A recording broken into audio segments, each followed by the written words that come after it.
Assalamualaikum warahmatullahi wabarakatuh. Perkenalkan, nama saya Anggia Syifrila. Saya akan mempresentasikan hasil yang saya pahami dengan tema peran dan fungsi akuntansi manajemen bagi seorang manajer. Kemudian saya akan menjelaskan bab 1 mengenai mengenal akuntansi manajemen. Nah, tidak usah berlama lagi, langsung saja ke pembahasan pertama.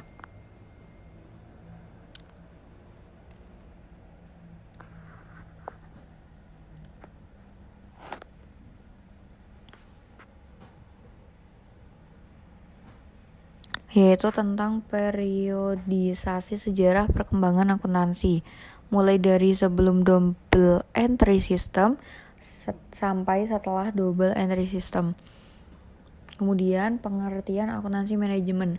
Akuntansi manajemen adalah proses mengidentifikasi, mengukur, mengakumulasi, menyiapkan, menganalisis, menginterpretasikan, dan mengomunikasikan kejadian ekonomi yang digunakan oleh manajemen untuk melakukan perencanaan, pengendalian, pengambilan keputusan, dan penilaian kinerja dalam organisasi. Akuntansi manajemen merupakan tipe akuntansi yang mengolah data untuk menghasilkan informasi yang ditujukan kepada pihak internal perusahaan.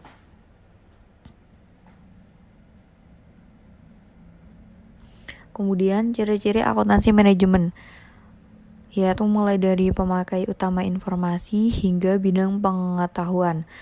Yang pertama yaitu pemakai utama informasi, pihak internal perusahaan. Yang kedua yaitu restriksi, tidak ada aturan yang mengikat. Kemudian jenis informasinya yaitu informasi keuangan dan non-keuangan. Kemudian orientasi waktu, yaitu berorientasi masa depan. Kemudian lingkup informasi yang disajikan terperinci. Dan yang terakhir yaitu bidang pengetahuan terkait dengan berbagai bidang pengetahuan. Kemudian yaitu sistem informasi akuntansi manajemen. Sebelumnya, sistem informasi akuntansi manajemen adalah sistem informasi yang mentransformasi input dengan menggunakan proses untuk menghasilkan output yang dibutuhkan untuk mendukung pengambilan keputusan. Nah, 3 komponen penting dalam sistem informasi akuntansi manajemen yaitu yang pertama input, yang kedua proses, dan ketiga yaitu output. Kemudian tren yang mempengaruhi akuntansi manajemen, yaitu akuntansi manajemen berkembang sejalan dengan perkembangan berbagai praktik dalam bisnis. Berikut berbagai praktik bisnis baru yang menuntut perubahan dalam akuntansi manajemen.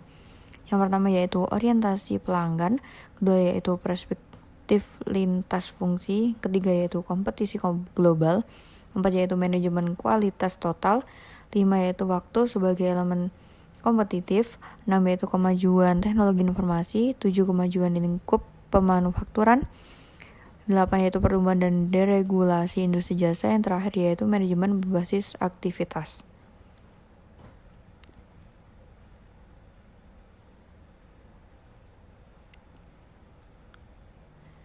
Kemudian peran akuntansi manajemen pada paragraf 1.4 sebagai struktur organisasi.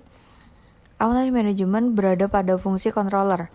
Peran controller adalah menyiapkan laporan keuangan, laporan kinerja, perencanaan pajak, pemeriksaan intern, anggaran, dan laporan lain untuk kepentingan internal dan eksternal perusahaan.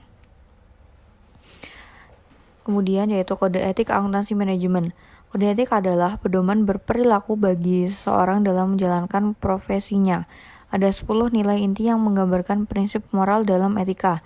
Yang pertama yaitu kejujuran, kedua yaitu integritas, ketiga yaitu memegang janji, 4 kesetiaan, 5 keadilan, 6 kepedulian terhadap sesama, 7 penghargaan kepada orang lain, 8 kewarganegaraan yang bertanggung jawab, 9 pencapaian kesempurnaan, dan yang terakhir yaitu akuntabilitas.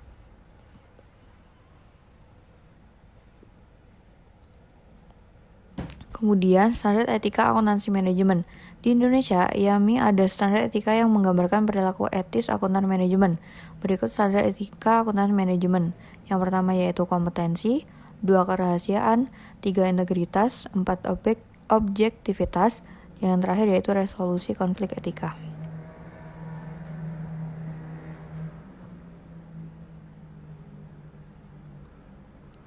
Terima kasih, cukup sekian dari saya. Kurang lebihnya mohon maaf. Wassalamualaikum warahmatullahi wabarakatuh.